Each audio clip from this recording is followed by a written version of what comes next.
In the dimly lit room, the air was so thick and sticky that it seemed as if it could drip with water. The floor minus to minus ceiling curtains remained unfastened, and outside the window lay the dazzling neon lights of Nanju's never-mind-ascending city. Amidst the interplay of light and shadow, the room within was bathed in an eerie, dreamlike atmosphere. Its delicate intimacy and lingering ambiguity rendered all the more surreal. On the floor, the woman's dress had been brutally torn apart, haphazardly piled atop the man's expensive leather belt and underwear resembling the ruins of a grotesque battlefield left behind after some absurd savage skirmish.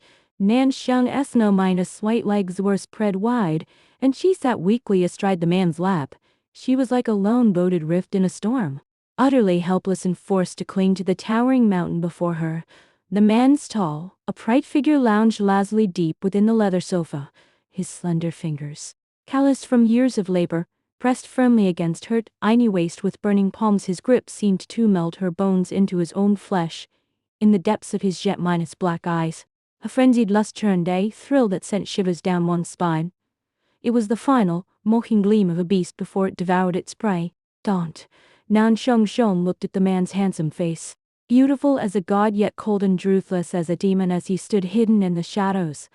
Tears streamed down the corners of her eyes and she begged pitifully, her voice breaking into fragments, "Please don't do this." The man's hand, gripping her waist, tightened ever so slightly, its strength so intense that it seemed as though it might leave an indelible mark on her pale skin. He tilted his head slightly, his thin lips gently nibbling at her trembling lobe, his voice laced with nonchalant mischief and a hint of danger. "Don't do what?" "Him begging you. Just leave me alone. I have a fiancé." Her emotions were finally on the verge of breaking. Her gentle, soft voice was laced with a heavy sob, sounding like a dull blade slicing through the man's nerves. The man's eyes instantly turned cold. The lustful glint that had been swirling in their depths now gave way entirely to icy, murderous intent. "If you ever touch another man on my lap, he'll just want to kill you." Before the words had even finished, he suddenly kissed her lips. This kiss carried not a trace of tenderness. It was like that of a wild beast roused to fury, fierce and untamed, imbued with the undertones of punishment and predation. The male's overwhelmingly aggressive aura instantly overwhelmed Nansheng's every sense's brutal, savage possessiveness seemed poised to devour her whole body and soul alike. Nansheng woke up abruptly from a nightmare, her eyes snapping open wide. Her chest heaved violently, and she gasped for air in deep, ragged breaths. Cold sweat soaked the strands of hair at her temples. The surroundings were no longer that dimly lit, opulent room no longer filled with the suffocating scent of tobacco mingled with musk. It took her well over 10 seconds before she finally managed to calm her wildly racing heart and take in her surroundings clearly. Before me lies the spacious and bright departure hall of Nanju International Airport. Above my head are stark white incandescent lights, and around me, a cacophony of human voices fills the air. "Don't be afraid. Don't be afraid." Trembling, she placed her hand on her chest and softly comforted herself. She had already succeeded. Taking advantage of the man's absence, while he'd gone to attend a family dinner, she stole his car and sped off toward the airport, driving like crazy all the way. "There are 3 minutes left. Just 3 minutes, until we can board the flight and return to the safe country. As soon as she boards that plane, she'll be able to escape forever from that mad, demonic figure named City Xiao. Her life will once again return to the peace and safety it once had. No longer will she have to tremble and fear within that golden cage." Yet, fate most loves to offer hope when people are at their most desperate, and to bring destruction when they're brimming with hope. "Attention, passengers, due to an unexpected situation. The airport needs to be urgently sealed off. No one is allowed to leave at this time. We sincerely apologize for any inconvenience or disruption this may cause." The female voice on the radio, in a mechanical and apologetic tone, was reminding passengers in the departure lounge in the Nanju dialect. Nansheng froze, and the boarding pass in her hand fluttered to the ground. "What's going on? Why has the airport been suddenly and forcibly locked down? She has to leave here quickly. The next second, the massive glass doors were rolled open with a violent crash, and a horde of heavily armed mercenaries, faces grim and menacing, rushed in like a tidal wave. Dressed in black tactical vests, they moved with swift, ruthless precision, instantly sealing off every waiting lounge at the airport. The once bustling hall instantly felt deathly silent. Passengers, terrified, huddled down with their heads in their hands, their screams abruptly stifled by the menacing muzzles of guns. A tall, slender young man, accompanied by his retinue, entered with steady steps. The man wore a black trench coat. The hem of his coat rose slightly with each step, exuding an air of supreme confidence and dominance. The top two buttons of his shirt were left undone, revealing sharply defined, rugged collarbones. His masculine scent, a potent blend of raw, untamed testosterone, was bold and wild. Above, there was a bewitchingly handsome face, aggressive to the extreme. Herdable eyebrows, brushed with ink like strokes, resembled swords hurt arc. Jet black eyes were cold, sharp, and dangerously piercing, as if they could see right through one's heart. Her entire presence was breathtakingly handsome, yet radiated an aura of regal ferocity and overwhelming dominance. She seemed like a demon warrior returned from the depths of hell. As soon as he appeared, he immediately drew everyone's attention. Even in such a tense and fraught moment, the women still couldn't help their hearts pounding like drums. Just looking at this man, so sensual, so wild, it's impossible not to fantasize. I truly long to be with a man like that, even if just once. What kind of soul stirring, bone melting sensation would it be? However, the man's thoughts weren't at all on other women. He narrowed his eyes slightly, his gaze like a precise radar, piercing through the dense crowd with an overwhelming sense of pressure, finally landing on Nan Shengsheng in the corner. Honey, you should come in. His voice was loud, yet it reached Nan Shengsheng's ears clearly, carrying a hint of dangerous amusement. It seems like he'll have to lock you to the bed with a gold chain before you'll behave. Nan Shengsheng's face turned as pale as paper in an instant, and her blood seemed to freeze solid at that very moment. Sichu Zhao, how come he arrived so quickly? Wasn't the dinner supposed to last until late at night?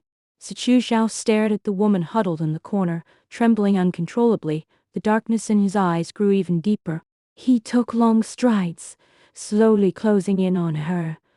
With each step he took, it felt as though he were stepping directly onto Nan Shengsheng's heart. Leaving her, barely able to breathe. The surrounding mercenaries automatically stepped aside, allowing him to stride forward to her as if he were an emperor inspecting his domain. Why aren't you saying anything? Sichu Zhao crouched down in front of her, bringing his gaze level with hers. He reached out his slender fingers, gently lifting her chin, the pads of his fingers softly stroking her trembling lips. His voice was so soft it sent a chill down your spine. Didn't you call out so passionately just now in your dream? Nan Shengsheng's entire body froze, and her pupils contracted sharply. How did he know she was dreaming? No, ATS just tried to trick her. Sichu Zhao, are you crazy? This is an airport. You actually mobilized the military to seal off the airport, just to drag me back. Nan Shengsheng bit her teeth, trying to mask her inner fear with anger. Catch you and bring you back? Sichu Zhao let out a low chuckle, a laugh laced with self-mockery and a hint of madness. Shengsheng, you've got way too high an opinion of yourself. I just don't want to see something that belongs to me showing up on someone else's flight. He sprang to his feet, yanking Nan Shengsheng off her chair and pulling her tightly into his arms. Nan Shengsheng exclaimed in surprise, placing both hands against his chest, but it felt as though she were pushing against a solid wall, completely unmoving. Let me go. I have a fiancé, HES, waiting for me in country A. If you dare lay a hand on me. How did I let you get away with it? Nan Shengsheng screamed hysterically, brandishing a fabricated alibi she'd concocted. Sure enough, as soon as the words fiancé were uttered, Sichu Zhao's gaze instantly turned dark and menacing. He abruptly pinned Nan Shengsheng against a nearby pillar, one hand braced against her ear, completely trapping her in his grasp. In the shadow. Fiancé, he repeated the word through clenched teeth, as if it were some filthy thing. Nan Shengsheng, have you forgotten? Over these past 3 months, how many times did you cry out for mercy beneath me? Every inch of your skin, every orifice, each one is etched with my name. That's so minus called fiancé. Has he ever touched you? Does he even know what you're like in my bed? The humiliating words lashed across Nan Shengsheng's face like a whip, and tears welled up in her eyes. You bastard! It was an accident. You forced me. Forced. Sichu Zhao sneered coldly. His hand slid slowly down her waist, exuding an intensely possessive and invasive desire. Your body is far more honest than your mouth. Shengsheng, just admit it, you can't live without me. I won't admit it. I hate you. I wish you were dead. Hate me? Sidi Xiao's eyes darkened, and suddenly he leaned down, kissing her fiercely. This isn't a kiss, it's a bite. The kiss, laced with a hint of punishment, boldly pried open her teeth and plunged deep inside, sweeping away every trace of saliva under in her mouth. Nan Shengsheng struggled desperately, her hands clawing at his back, but all she could leave behind were a few feeble creases on his expensive, bespoke trench coat. Surrounded by soldiers with guns drawn, terrified passengers, he acted as if he were in his own backyard, ruthlessly plundering her. After a long while, Chu Xiao finally released Nan Shengsheng, who had already turned pale and limp in his arms from lack of oxygen. He looked at her swollen lips and tear-filled hazy eyes, a faint glimmer of satisfaction flashing in the depths of his gaze. Take her away, he ordered coldly. 2 maids immediately stepped forward, hoisted Nan Shengsheng onto their shoulders, and headed toward the exit. Sichu Zhao followed behind, watching the slender back silhouette, a cruel curve curling at the corner of his lips. Want to escape? For the rest of her life, she'll never be able to escape from the palm of his hand. The black Maybach sped along the highway, with the scenery flashing past rapidly outside the window. Nan Sheng sat in the back seat, her hands and feet bound with soft silk ribbons. This had been specially prepared by Sichu Zhao. Either would chafe her skin or allow her to resist. Sichu Zhao, just what do you want? Nan Shengsheng stared out the window at the unfamiliar road, a sense of foreboding rising in her heart. This isn't the way back to the castle. Sichu Zhao sat beside her, idly twirling a delicate silver key in his hand. Hearing her words, he turned his head slightly and gave her a look that was half minus smile, half minus sneer. The castle is too old, it simply doesn't befit such a precious bird as you. I found you a new nest. New nest? Shengsheng's heart sank. The car finally came to a stop in front of a private estate nestled halfway up the hillside. This place was even more secluded and far more luxurious than the castle Wed visited earlier. The massive iron gate slowly swung open, revealing a white villa brimming with modern design sensibilities. All around it rose towering walls, densely covered with electrified fences. This isn't a villa at all, it's clearly a modern prison. Sichu Zhao carried her into the villa. The interior decoration of the villa was extravagantly luxurious yet exuded a cold, high-tech vibe. This is my private palace without my permission. Not even a single fly could dare to enter, Sichu Zhao said as he placed her onto the enormous circular waterbed, looking down at her from above. Do you like it? Nan Shengsheng curled up on the bed, staring at the cold walls around her, and closed her eyes in despair. If you lock me up here, aren't you afraid my family will come after you to settle the score? Your family? Sichu Zhao seemed to have heard some kind of joke. Your father, who only cares about money and sells his daughter for it. Or your family, which treats you like a pawn in an arranged marriage. Shengsheng, don't be naive. In this world, only I'll ever treat you as my life. There was a twisted kind of tenderness in his words. sending a chill down Nan Xingsheng's spine. I don't care about your life, Nan Xingsheng roared. I want freedom. Freedom? Sichu Xiao leaned down, his fingers gently tracing her cheek. Being by my side, that's your greatest freedom.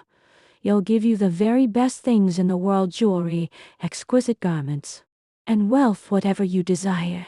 I'll provide it all for you. Just stay quietly by my side and be my woman. I don't want it. I just want to leave you. That's impossible. Situ Xiao's gaze instantly turned cold. He pulled out a delicate velvet box from his pocket, opened it, and inside was a slender platinum anklet. Hanging from the anklet was a tiny bell. Exquisitely crafted, but in Nan Shengsheng's eyes, it was nothing but a mark of shame. Put your leg out, he commanded. No, don't touch me. Nan Shengsheng frantically shrank backward. Sichu Zhao lost his patience. He grabbed her ankle in one swift motion and forcefully fastened the anklet onto her slender ankle. There was a soft click as the latch snapped shut. The little bell rang crisply with her movements. It sounds strikingly loud in the quiet room. From now on, no matter where you are, as soon as you hear the bell ring, you'll know exactly where you are, Sichu Zhao said with a satisfied look. Wearing that ankle bracelet, her eyes radiated a morbid possessiveness. This is your new identity, my very own pet. Nan Shengsheng looked at the chain around her ankle, and tears silently rolled down her cheeks. She knew she was completely finished. Days passed one by one, and Nan Shengsheng found herself trapped in a prison called Paradise. Sichu Xiao would come home every day, sometimes very early, sometimes very late. Each time he returned, he'd bring with him the chill of the outside air, then pull her into his arms and seek her warmth. From her initial fierce resistance to her later numb submission, Nan Xingsheng's gaze grew increasingly vacant. She had become like a puppet that had lost its soul. Yet beneath this numb exterior, the flame of vengeance was quietly burning. She couldn't simply resign herself to fate. She had to escape. No matter what, she would die on the path to freedom. The opportunity has finally arrived. That day, City Xiao received an urgent phone call. Apparently, there was an important business deal to discuss. He left the villa in a hurry, even taking half of his bodyguards with him. Only a few servants tasked with guarding and 2 guards remained in the villa. Taking advantage of the maid's brief absence while delivering lunch, Nan Shengsheng used a meal knife she had already hidden to knock the maid unconscious and then snatched the access card. Barefoot, she moved like a nimble cat, silently dodging surveillance cameras and slipping out of the villa. The sunlight outside was dazzling, and the air was filled with the delicate fragrance of flowers and plants. Nan Shengsheng breathed in the fresh air greedily, running headlong toward the manor's gate without a second thought. But when she ran to the door, she was dismayed to discover that it was an automatic censored or requiring the highest -level fingerprint to open. Damn it! Nan Shengsheng slammed her fist against the cold iron door. Want to run? A cold laugh came from behind. Nan Shengsheng turned around abruptly and saw that Sichu Xiao had returned sometime without her noticing. Leaning against the car door, he held a cigarette between his fingers. Amidst the swirling smoke, his expression was shadowy and hard to read. It seems I've been too lenient with you lately, letting you forget who you really are. He took each step forward with an oppressively suffocating presence. Nan Shengsheng stepped backward, one step at a time until there was nowhere left to retreat. Sichu Xiao, Sichu Xiao. Just kill me, rather than live like this. It's better to just kill me, she cried out in despair. Sichu Xiao walked up to her and reached out to pinch her neck, but he didn't apply any real pressure, merely letting her feel the warmth of his palm. Kill you? How could I ever bring myself to do that? He leaned close to her ear, his voice low and menacing. Since you love running so much, I'll just break your legs, leaving you stuck crawling on all fours for the rest of your life until you find me. Nan Shengsheng shivered all over. She saw the genuine murderous intent in his eyes. This man is serious. No, don't. She finally felt fear. It's too late. Sichu Xiao hoisted her onto his shoulder in one swift motion and strode back toward the villa. This time, he locked her in the basement. There were no windows. No bed, just a cold iron cage. Reflect well, my canary. The iron gate slammed shut, sealing off Nan Sheng's every hope from the outside world. As darkness fell, Nan Shengsheng curled up in her cage, hugging her unease and weeping silently. She thought she had escaped the wolf's den, but little did she know that she had merely jumped from a delicate cage into an even darker abyss. The man who held her life and death in his hands was standing just outside the door, listening to her sobs, a cruel and satisfied smile curling at the corners of his lips. This game of love and captivity has just begun, and in this game, there can be no winners, by definition.